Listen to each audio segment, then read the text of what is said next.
कहानी की शुरुआत होती है लंदन के एक बहुत ही खतरनाक इलाके में, जहां लोग रोज क्राइम के डर में जी रहे हैं। सालों से वहां एक अजीब सा गुंडा राज चल रहा है। उसी इलाके के एक फ्लैट में हम टॉम को देखते हैं, जो कंप्यूटर पर गेम खेल रहा था। बाहर से अजीबोगरीब डरावनी आवाजें आ रही हैं, तो उसने हेडफोन्स लगा लिए ताकि उसे कुछ सुनाई न दे। अगली सुबह टॉम गली से गुजर रहा था, तभी उसकी मुलाकात डैनी से हुई। डैनी ने उसे MP3 प्लेयर दे दिया जो टॉम ने मांगा था। स्कूल में टॉम का ध्यान पढ़ाई से हटकर लूसी के ऊपर था। वो बहुत समय से लूसी को पसंद करता है। क्लास के बाद लूसी उसके पास आई और बोली कि मुझे थोड़ी साइंस पढ़ा दोगे, केमिस्ट्री में बड़ी दिक्कत हो रही है। लूसी को अचानक अपने सामने देखकर टॉम हक्का बक्का रह गया। तब यूजीन वहां आ गया और टॉम को चिढ़ाने लगा कि एक लड़की से ठीक से बात भी नहीं कर सकता तू। लूसी ने गुस्से में उससे कहा कि बकवास बंद करो। फिर उसने वापस टॉम से कहा कि मुझे चार्ली के घर पर मिलना ताकि हम साथ में पढ़ सकें। टॉम मान गया और अपने घर की ओर चल दिया, जहां वो अपनी दादी के साथ रहता है। घर जाकर टॉम अपनी दादी नैन्सी के साथ बैठ गया।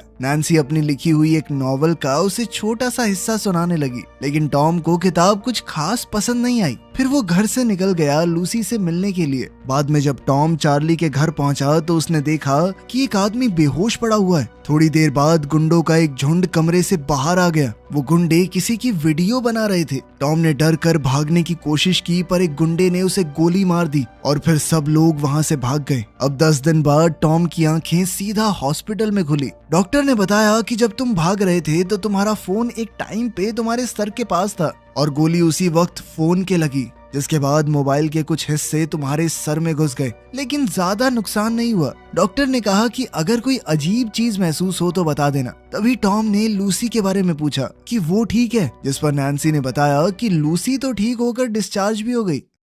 टैक्सी में जाते वक्त ड्राइवर टॉम को अजीब सी तरह से देख रहा था। इस बात से टॉम थोड़ा चिढ़ गया। जब उसने चलते हुए मीटर की तरफ देखा तो कुछ अजीब सा एहसास हुआ। फिर वो दोबारा से बेहोश हो गया और जब होश में आया तो अपने बेड पर पड़ा था। सुबह नैन्सी को टॉम की चोट थोड़ी ठीक लग रही थी। उसने कहा कि बेटा लूसी से भी मिलाओ तुम। टॉम कुछ फूल लेकर लूसी के घर गया। लूसी के भाई बेन ने उसे देखा तो अंदर भेज दिया। उन दोनों के बीच बातचीत शुरू हुई और टॉम ने माफी मांगी कि जब वो लोग तुम्हारे ऊपर हमला कर रहे थे तो मैं वहां से भाग गया। लेकिन लूसी ने कहा कि कोई भी होता वो यही करता, अकेले निहत्थे तुम क्या ही कर लेते उनका।